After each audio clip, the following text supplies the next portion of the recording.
at this point in his recording career, I mean, he'd made like a bunch of records. He's kind of good at working the microphone. This record I used, what, are you using an SM7 right there? That's the microphone that I used with him on making this record. And in a lot of records, especially when it's him playing acoustic guitar, because it rejects it has a lot of proximity effect. When you're up on it, it's got a lot of closeness, and you back off of it, you kind of disappear, And so, and he knows he has himself so loud in his headphones. I go to his headphones, I'm like, damn, how can you hear anybody else in the band? But he can't.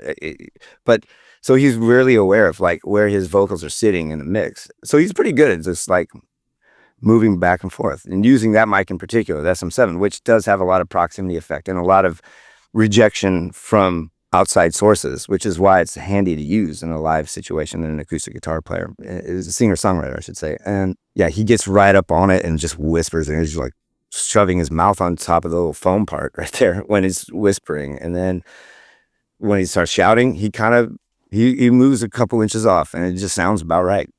Lua just felt like it's just so touching because he sings it so softly and it's so pretty. I know that it is freezing, but I think we have to walk.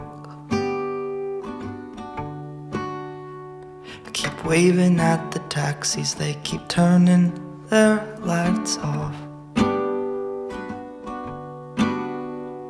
But Julie knows a party at some actor's West Side loft. Supplies are endless in the evening, by the morning they'll be gone. Lua has been a song that I've continued to play, kind of never stopped. I wouldn't say it's certainly not every show I play, but I've played it a lot more than many of my other songs. I remember writing that, and sometimes I had another good friend in New York, this guy Butch, he was like one of the only people I knew that got up early in the morning because he was like a photographer assistant. So he was always going to these shoots like mad early. And sometimes I would like turn up at his apartment because I'd been up all night or I couldn't sleep. So I remember going and like playing that song for him. He's probably one first person to hear it actually. And he was like, he has a way of making you feel like, wow, that's like really good. So he boosted my confidence with that one, I guess. Again, such a like weirdly beautiful and somewhat tragic, not tragic, but it's, I don't know. I always felt it was kind of sad, but I mean, it's just like a happy, catchy melody, but it's about being a drug addict and like fucking, I don't know, being alone. When everything is lonely, I can be my own best friend. I get a coffee and the paper, have my own conversations with the sidewalk and the pigeons and my window reflection. Mask I polish in the evening, by the morning looks like shit. Again, just kind of trying to have that less is more attitude towards the record, because as you probably remember, we released 2 records on the same day. So Digital Ash and Digital Earn would come out the same day. We recorded it after we recorded Wide Awake, but I was already writing those songs and we were kind of already piecing that record together, which is totally different. And so, yeah, I think that the yin and yang of those, working on those kind of simultaneously, led to like a lot of decisions on Wide Awake to just make it simple. So that song felt like nice just on its own. The spareness in it and the kind of weird loneliness in it, you didn't want anything to ruin that effect, because it's kind of a thoughtful, introspective, lonely song. And there's only one person involved with that. It's you, it's the author. It's just, so and maybe that's why a lot of people like it, because it feels like it's not encumbered with stuff. Like it's can be more touching and more personal because it can feel like they can put themselves in the song. And I know you have a heavy heart.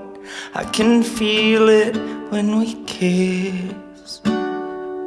So many men stronger than me have thrown their backs out trying to lift it. But me, I'm not a gamble. You can count on me to split the love I saw you in the evening. By the morning won't exist. Yeah, again, that's, you know, a little vignette of New York. And yeah, another friend of mine, God, it sucks the longer you live and you're like, oh yeah, that person's also dead, you know, but she's no longer with us, unfortunately. So I don't know if I should be talking about it like that, but yeah, she's an old friend. You're looking skinny like a model with your eyes all painted black. You just keep going to the bathroom, always say you'll be right back. Well, it takes one to know one, kid. I think you got it bad. But what's so easy in the evening, by the morning such a drag. We try and make as best a judgment as we can in the moment. And that one just felt like there should be nothing else here. Like, let's make the point about the human condition that like lives in all of us, its flaws, its beauty, and all that. It seemed to help embolden the point, I guess, of the song or the message of the song, just to have it be just by himself, you know, and hopefully it takes the listener just to be by themselves too. It's also kind of flexible as a duet. I've sang it with like Gillian Welch and Phoebe Bridgers and the Clara and Joanna, the girls from First Aid Kid, and different people over the years, and also added like sometimes Nate Walcott, who's the other main person in Bright Eyes, plays trumpet, and so sometimes we'll put a long trumpet solo in the middle. I don't know. We've played it like so many different ways over the years, and it kind of always works. I think because it is simple and the lyrics are maybe not as I don't know, dense or layered as some of my other songs. So maybe it's a little more. I think a lot of the songs on that record are a little more immediate to the listener, which is probably why more people listen to it than our other song. I don't know. And just for the dynamic of an album, we always like try and find ebbs and flows to rein things in and make it, you know, more intimate and spare, you know, just to have shape to the album as a whole. So this just felt like the right song for that. There's obviously several songs that are spare, but this one is the most, you know, because it's a lonely little number, but it's also like extremely beautiful. And I'm not sure what the trouble was that started all of this. The reasons all have run away, but the feeling never did. It's not something I would recommend, but it is one way to live. 'Cause what is simple in the moonlight by the morning never is.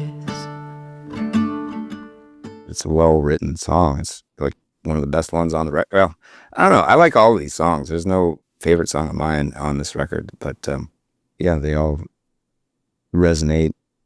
I guess the time and place when this record was made, they all feel connected and they all feel last night when I was listening to it, I felt like I was back in 2004 or something. Like I just felt, even though we play these songs live still, like I haven't listened to the record in a while, and yeah, I got fucking teary-eyed just thinking about the time and the people. It's that all these songs kind of resonate with me as a collective, as a whole, and so therefore they're all very meaningful.